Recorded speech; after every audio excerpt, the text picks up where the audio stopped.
The Mike Wagner Show is powered by Sonic Web Studios. Hi, this is Mia Mosinzia, also known as Mia No Time for Love. Check out my latest book, Missing, available on Amazon. The Mike Wagner Show, also brought to you by The Sweet Psalmist by Serena Wagner, available on Amazon, highlighting the Book of David. It's now time for the Mike Wagner Show, powered by Sonic Web Studios. Visit online at sonicwebstudios.com for all your needs. The Mike Wagner Show can be heard on Spreaker, Spotify, iHeartRadio, YouTube, iTunes, Anchor FM, Radio Public, and the MikeWagnerShow.com. Mike brings you great guests and interesting people from all across the globe. So sit back, relax, and enjoy another great episode of the Mike Wagner Show.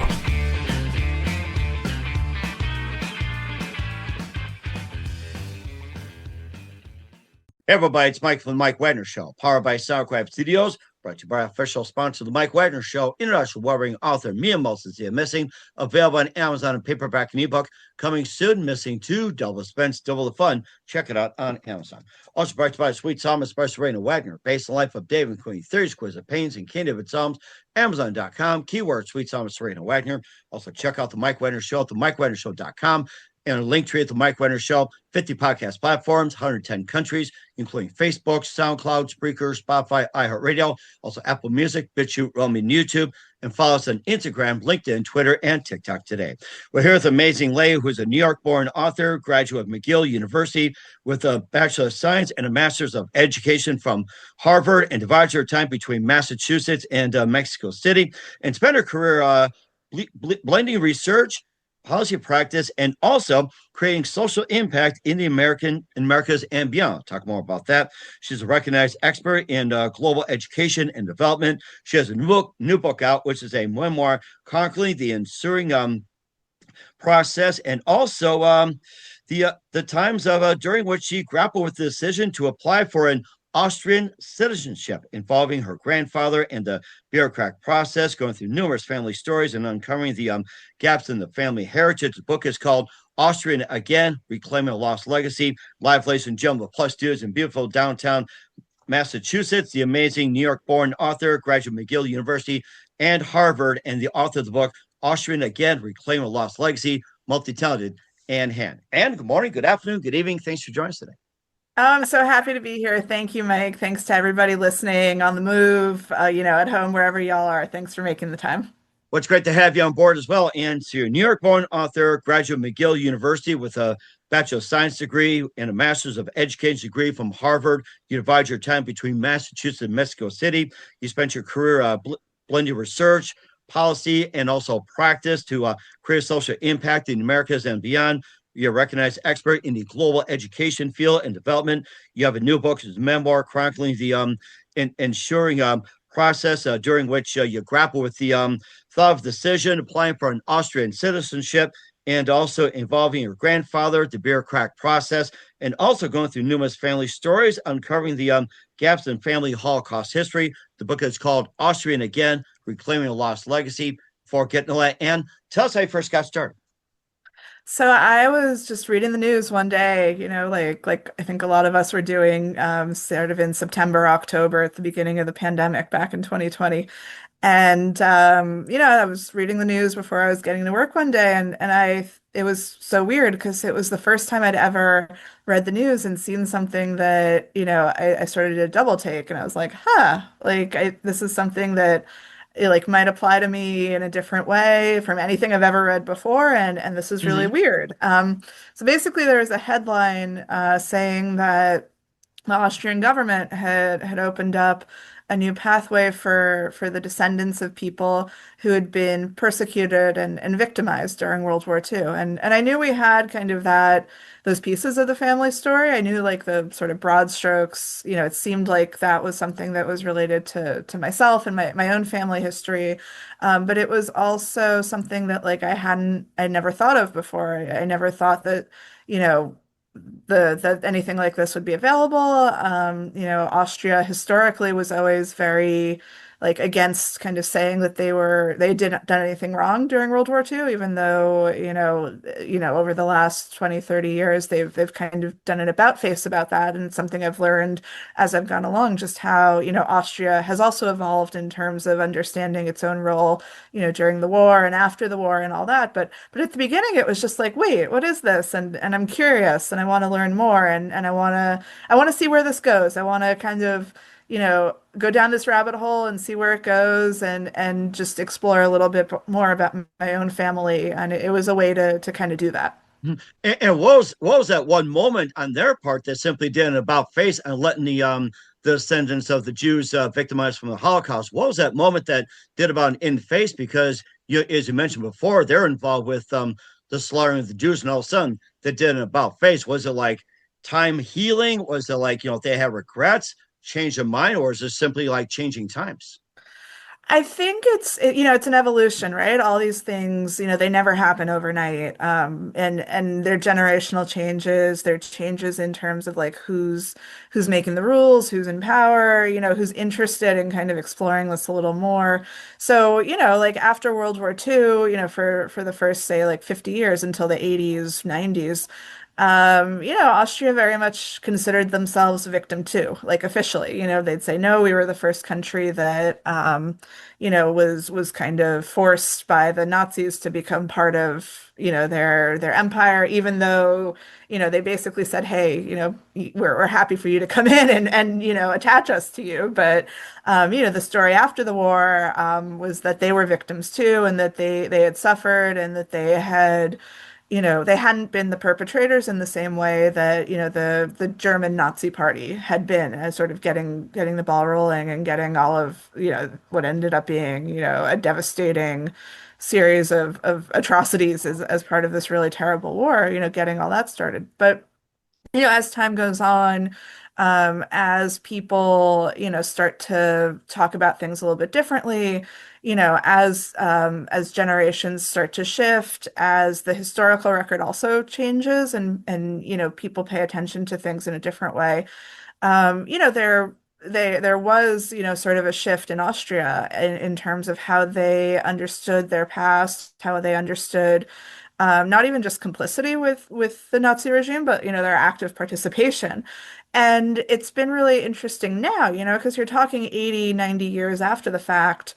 I've at this point, writing the book and reaching out to people and all of this stuff, you start to have these different conversations. And I remember, with I was talking with somebody at the Austrian embassy in Washington, and just saying, I never expected this door to open. I never expected there to be an olive branch, and he stopped me and he was like, no, it's not an olive branch. Like, this is something that we're taking very seriously. This is something that we want people to understand and appreciate and basically come back and claim something that's theirs. It's not an olive branch. We're not asking for forgiveness. We're not asking for peace. We're just offering it. And whatever happens, whoever wants to, walk through that door, it's something that's available and that's there. And that really struck me because here's somebody like working for the government and whatever, and it's something that they're really taking seriously, and they're considering it in a different way, I think, than saying, it would be different, if this was something about money or if this was something about property or something like that. And they've done all that, right? Like they had to at the end of the war. They had Right, to make exactly. Yeah, it's just yeah. like, and I just thought about this too. Was it because of their economy that was failing? Was it decreasing population, or was just simply I'm trying to think. It was like, or was it simply tax incentives for them for the Jews and for the others to come to Austria, to rebuild their economy? No, their economy's fine. They're doing well. It's a rich country. It really is like something coming from really a desire to make reparations in a way that money can't buy, in a way that's really truly meaningful and comes from a really deeply rooted place of trying to, not just, say, okay, like here you go, whatever, but say, we're sorry. We want you to understand that we're sorry, and that, words and actions, can't replace what happened.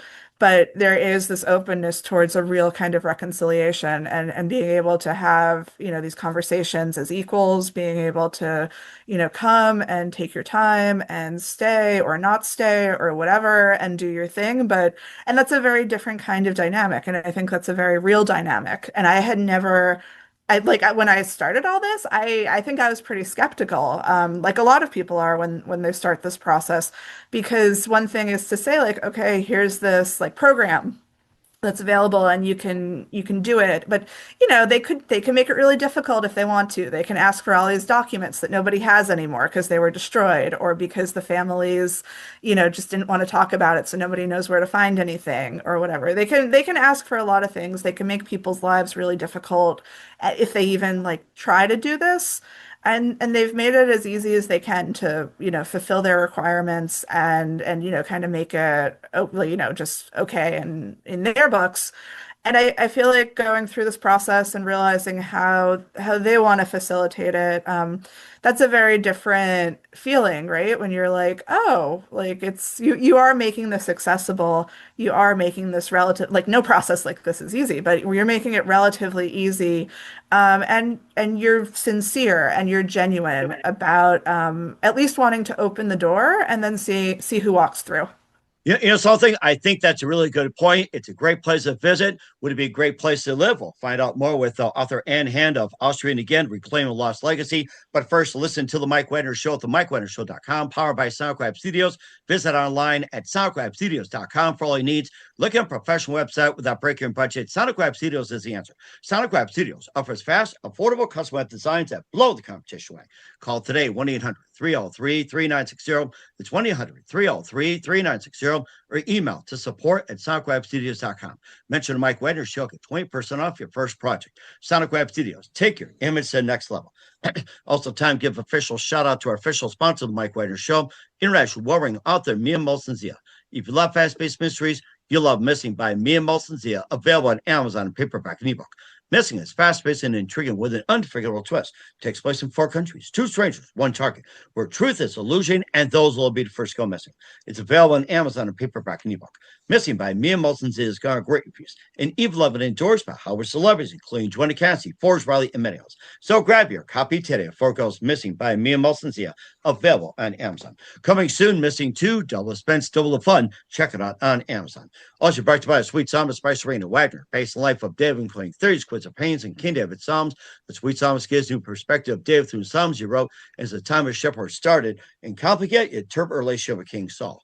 It's the story of love, betrayal, repentance, hope, and more. Check out The Sweet Psalmist by Serena Wagner on Amazon. Keyword, Sweet Psalmist, Serena Wagner. Also, check out The Mike Wagner Show at themikewagnershow.com and a Linktree at The Mike Wagner Show.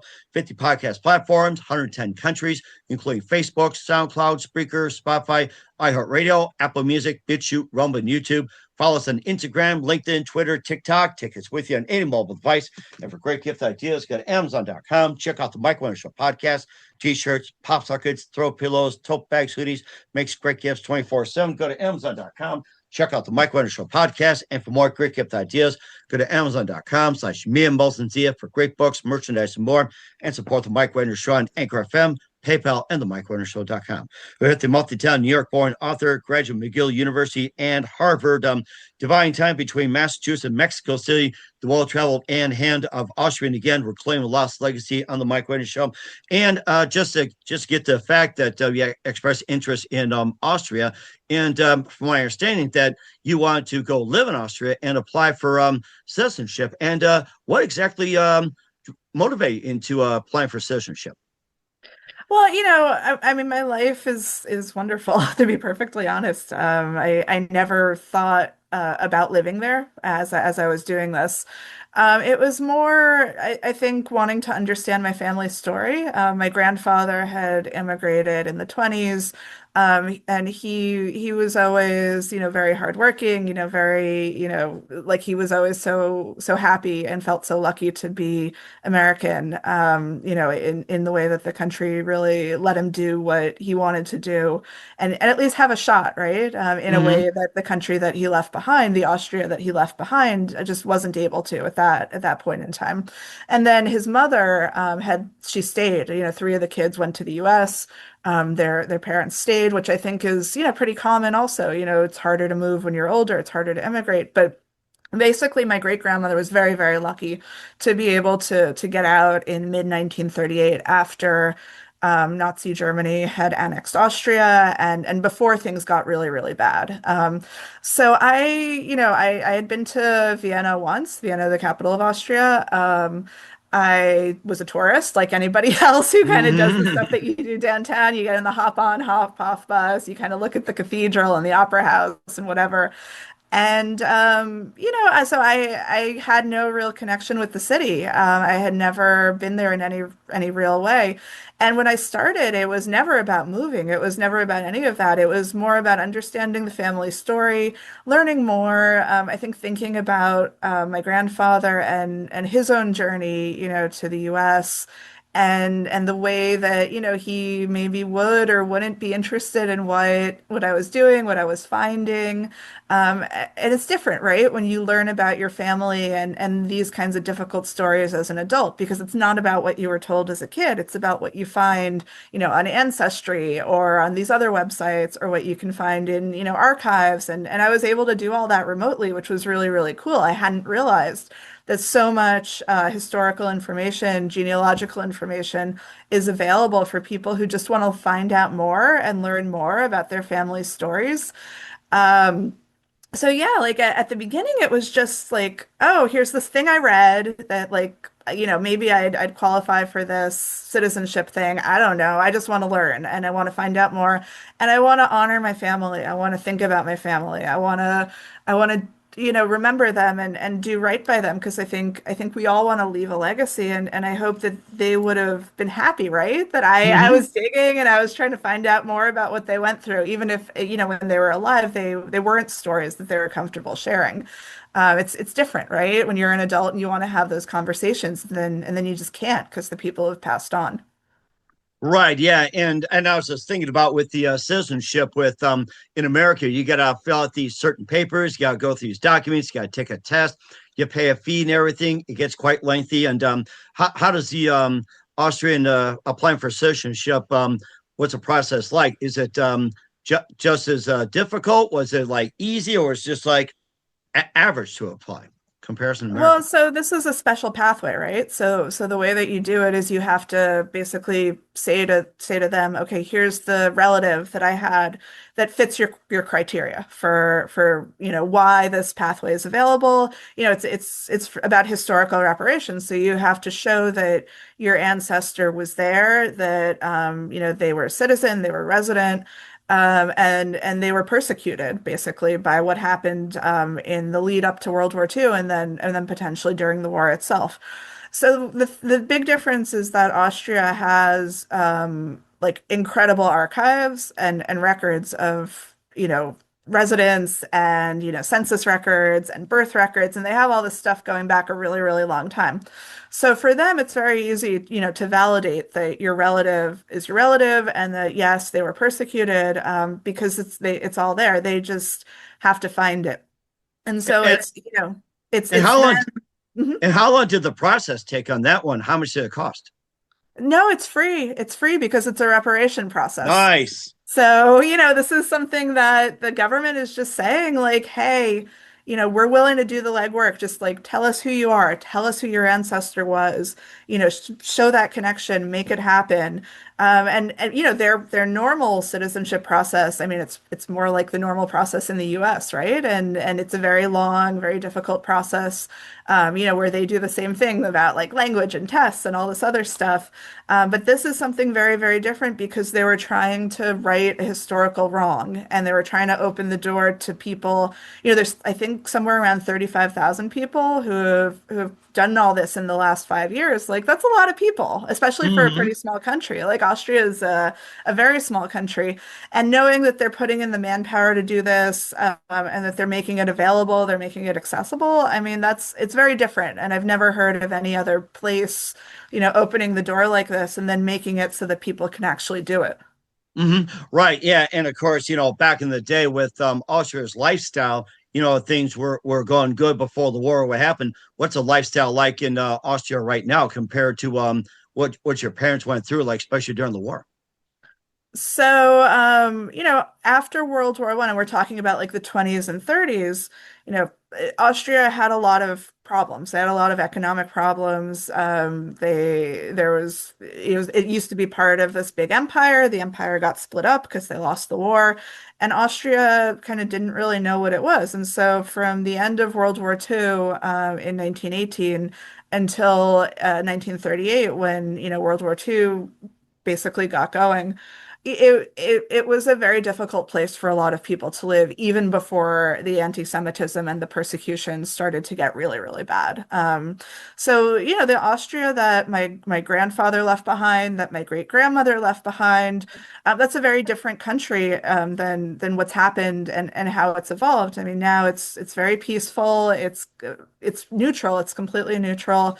Oh, nice. It's a wealthy country. It's an international center for there's like UN offices in Vienna, lots of, history, lots of arts. So it's a very different place, and things have improved. I mean, really, they've improved so much since my family left.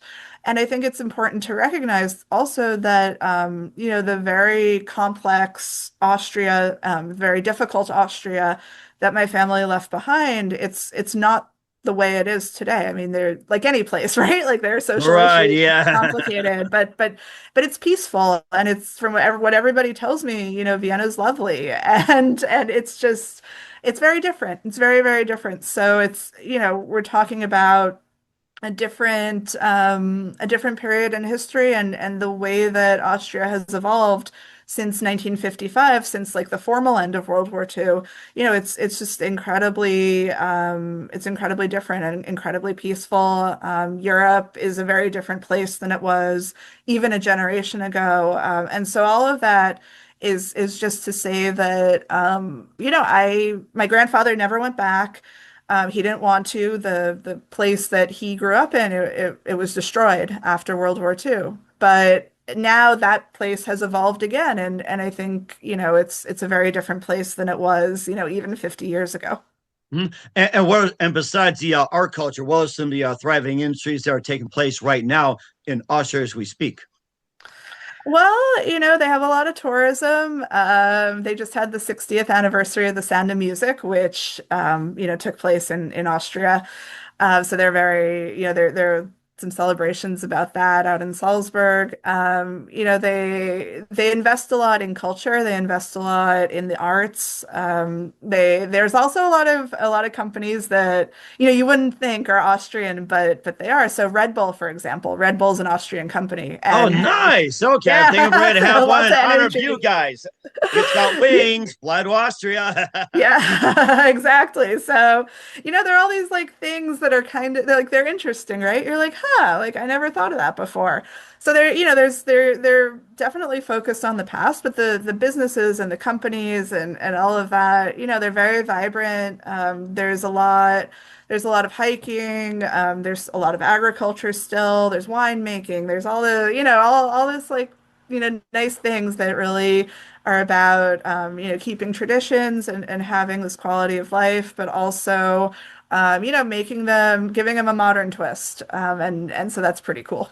It certainly does as well too. And so most talented from Austria at the time start coming to U.S. And there's a chapter in there where your grandfather were in a museum where Louis, that was it, Louis, was it XIV? I'm trying to think my numbers here. Was it 13th, 14th, or something like that? A cabinet's on display, and they thought, yeah, kick, they go, no, I made that cabinet.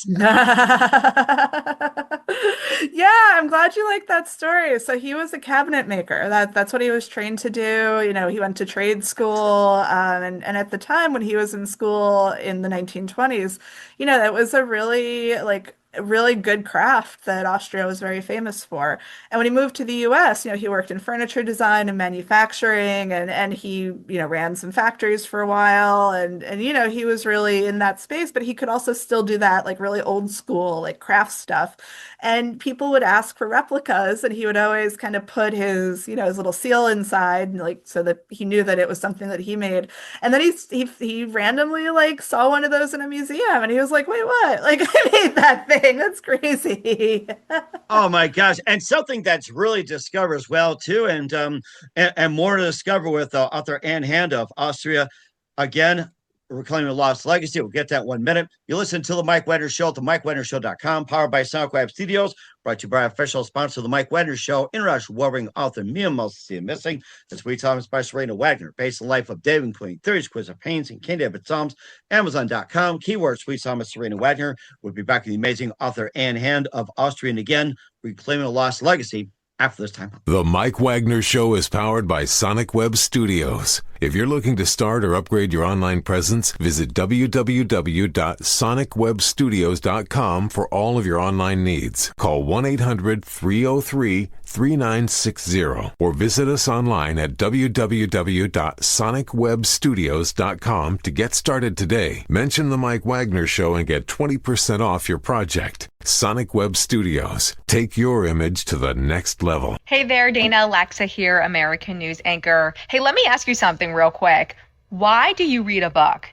You're buying a story, a thought, a message. And a good book entertains and inspires. And that's exactly what Missing by award-winning author Mian Zia does. I have his book right here. And it's based on real events with relatable characters that hook you from start to finish. I personally love this book. It's super powerful and meaningful. You can actually get it on Amazon right now. The Mike Wagner Show is brought to you by Serena Wagner's book, The Sweet Psalmist, now available on Amazon. This book includes 30 exquisite paintings by well-known and unknown painters and King David Psalms. The Sweet Psalmist gives us a new perspective on his life in this book. Through the Psalms he wrote, his time as a shepherd in the field is where the book starts, and it goes on to describe his complicated and turbulent relationship with King Saul as well as other events. It's a story of love, betrayal, repentance, and more. It also offers advice on approaching God and living a life that pleases him. Check out the book, The Sweet Psalmist by Serena Wagner, now available on Amazon. Keywords, Sweet Psalmist, Serena Wagner. Hey, this is Ray Powers, and boy, are you in luck. Right place, right time. Tuned in to the Mike Wagner Show. You heard me. Rebecca, author Anne Hand of Austrian Again, Reclaiming the Lost Legacy here on the Mike Wagner Show.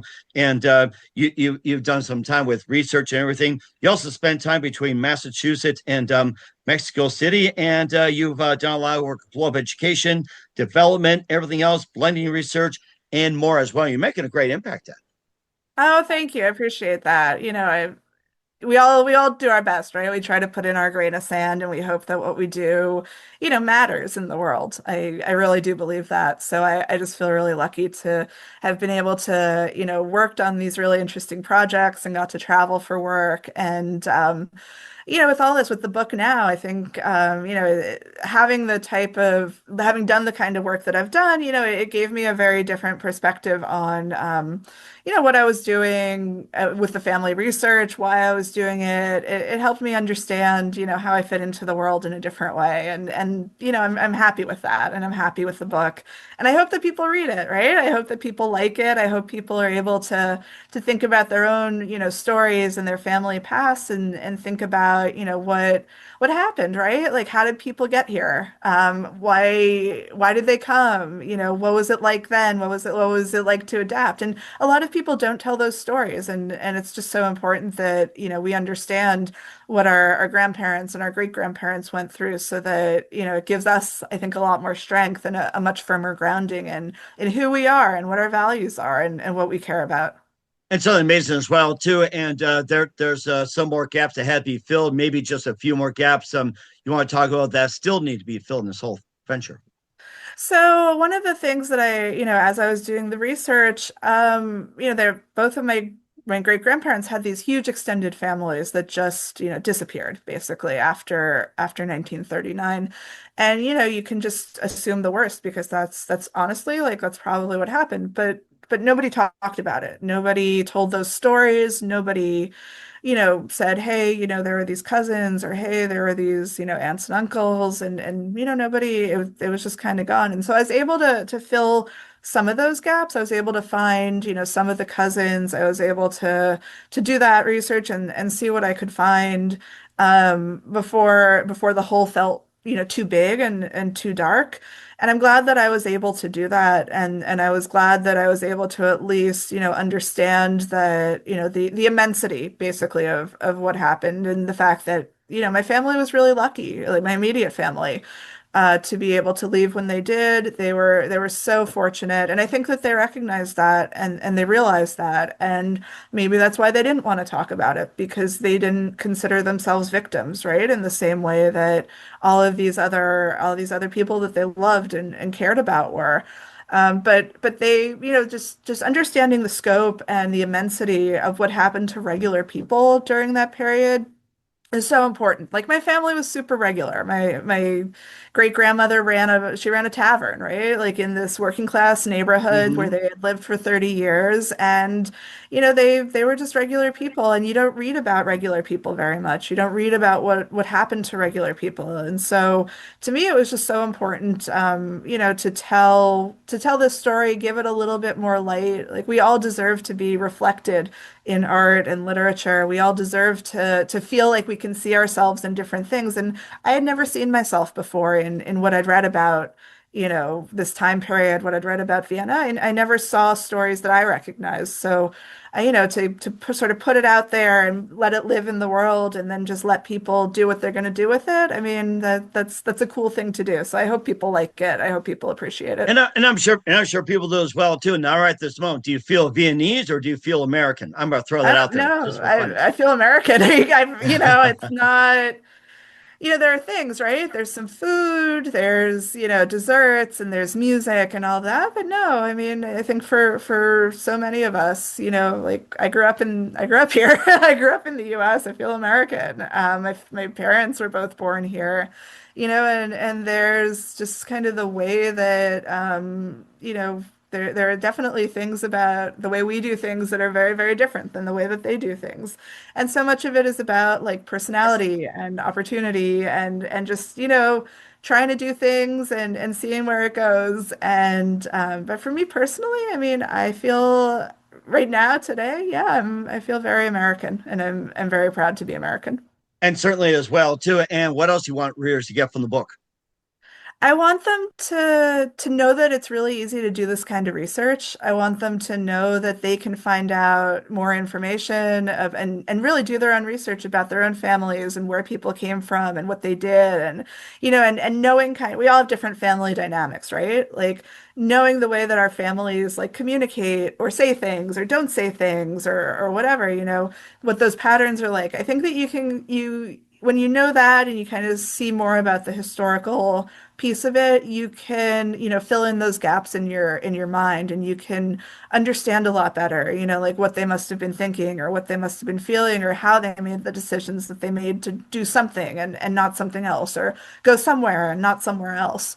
And in our day and age where we know like what happened, because fast forward and here we are and these are our lives today, but nobody knows that. Nobody knows what things are going to be like, 3 generations later. And it's just I think it's so important to reconnect with what our ancestors went through. And we can do that today. Anybody can do that today. And I didn't realize that. So I think it's so important for everybody to realize like you can do this, you can take the story, you can make the story your own. And I hope that people do that. And certainly as well too, you're doing a great job at it. And where can people find the book and what's your website? Yeah, so it's on Amazon and Bookshop and Barnes and Noble on those websites. Just type in Amazon or Austrian Again, not Amazon again, Austrian Again, and it'll pop up. And then you can follow me on Twitter X, and I'm on LinkedIn, and I'm on Facebook. So you can find me there. I think I'm also pretty easy to find on all of those. Just Anne Hand. I just use my name for everything. And yeah, I've got some events coming up. A lot of them are going to be both live and online. So if you're curious about more, get the book. If you want to chat, reach out. And I'm just so happy to, open the door and see who walks through. We'll certainly do that as well. Here's the amazing multi-talent Anne Hand of Austrian Again, Reclaim a Lost Legacy here on the Mike Wagner Show. And just a few more things. What else can we expect you to wrap up 2025 and go into 2026 and beyond? So right now I'm just doing this. The book's out there, but you gotta get it to walk. You gotta let it run. You gotta do all that. So, I'm just gonna be here and having these conversations and engaging about the book. Next year we've got some exciting stuff. I think we're going to have some stuff in New York for the book. We're going to have some stuff in Vienna. So I will be going back, for at least for a few weeks to promote the book and kind of see where it goes. And then after that, we'll see. 6 months ago, if you'd said that we'd be talking right now, I'd be like, yeah, sure. I have podcasts. I was like, what? So you never know, right? Where things are going to go and who you're going to chat with and where things are going to lead. And I'm just, open to wherever the road takes me. So, and that's an exciting thing. And certainly as well, too, if you have your next book, make sure you talk about it from Vienna. And also don't forget to serve some delicious food, everything Absolutely. like that. And who you consider biggest influence in your career? My grandfather, who, I start the book writing about my grandfather. He just showed me that you can go as far as your imagination takes you, and you can try new things, and they don't always have to work. And that's okay. He had professional successes, but he also had professional setbacks. And this kind of resilience, right, that came from, who he was when he immigrated and reestablishing himself in New York, and then, serving in World War II. He was stationed in Wisconsin, actually. Nice. So and then, after the war, really having these big dreams and big ambitions. But you got to try, right? You got to put one foot in front of the other, and you just got to see what happens, and you have to enjoy the ride, no matter where it takes you. So I think my grandfather taught me that, and I hope he'd be proud of the book. Especially with his Louis the 14th cabinet as well, too. He'd be proud of as well. Exactly. So, there you go. And what's the best advice you can give to anybody at this point? Oh gosh, that's a good question. Nobody's asked me that question before. I think just try. Just try, put it out there, put yourself out there. Don't doubt. I think that we doubt ourselves. We ask ourselves a little too many questions. Maybe we think it has to be perfect. But nothing's perfect in this world, and you just got to do the best you can do, be the best version of yourself, and put in the effort, try and work hard, and the rest will take care of itself. You got that right, and that's the best advice out there. Here's the amazing multi-talented author Anne Hand of Austrian Again, Reclaim a Lost Legacy in a Mike Wagner Show. And a very big thank you for time. You've been absolutely fantastic. Learned a lot. Looking forward to soon. Keep us up to date. Keep in touch. Laugh at you back. What's your website? How do people contact you? Where can people purchase or check out your book? So people can check out the book on Amazon, on bookshop.org, and on Barnes and Noble. Just type in Austrian Again. It'll pop up. You can order it there. It'll get to your house in a couple days. If you don't have a Kindle, if it's the Kindle, it'll be right away. So that's exciting. And then I'm on Twitter, X, and Facebook, and LinkedIn, and you can look for me there. And I'm so happy to connect with people who are interested in Austrian Again. And I hope you like the book. We certainly will check that out. Once again, Anne, a very big thank you for your time. You've been absolutely amazing. Looking forward to having soon. Keep us up to date. Keep in touch. Laugh at you back. We wish all best. And Anne, you definitely have a great future ahead of you. Thanks, Mike. Thanks to everybody listening, and just have an awesome time, awesome day wherever you are. The Mike Wagner Show is powered by Sonic Web Studios. If you're looking to start or upgrade your online presence, visit www.sonicwebstudios.com for all of your online needs. Call 1-800-303-3960 or visit us online at www.sonicwebstudios.com to get started today. Mention the Mike Wagner Show and get 20% off your project. Sonic Web Studios. Take your image to the next level. Hey there, Dana Alexa here, American news anchor. Hey, let me ask you something real quick. Why do you read a book? You're buying a story, a thought, a message. And a good book entertains and inspires. And that's exactly what Missing by award-winning author Mian Zia does. I have his book right here. And it's based on real events with relatable characters that hook you from start to finish. I personally love this book. It's super powerful and meaningful. You can actually get it on Amazon right now. The Mike Wagner Show is brought to you by Serena Wagner's book, The Sweet Psalmist, now available on Amazon. This book includes 30 exquisite paintings by well-known and unknown painters and King David's Psalms. The Sweet Psalmist gives us a new perspective on his life in this book. Through the Psalms he wrote, his time as a shepherd in the field is where the book starts, and it goes on to describe his complicated and turbulent relationship with King Saul as well as other events. It's a story of love, betrayal, repentance, and more. It also offers advice on approaching God and living a life that pleases him. Check out the book, The Sweet Psalmist by Serena Wagner, now available on Amazon. Keywords, Sweet Psalmist, Serena Wagner. Thanks for listening to the Mike Wagner Show, powered by Sonic Web Studios. Visit online at sonicwebstudios.com for all your needs. The Mike Wagner Show can be heard on Spreaker, Spotify, iHeartRadio, iTunes, YouTube, Anchor FM, Radio Public, and themikewagnershow.com. Please support our program with your donations at themikewagnershow.com. Join us again next time for another great episode of The Mike Wagner Show.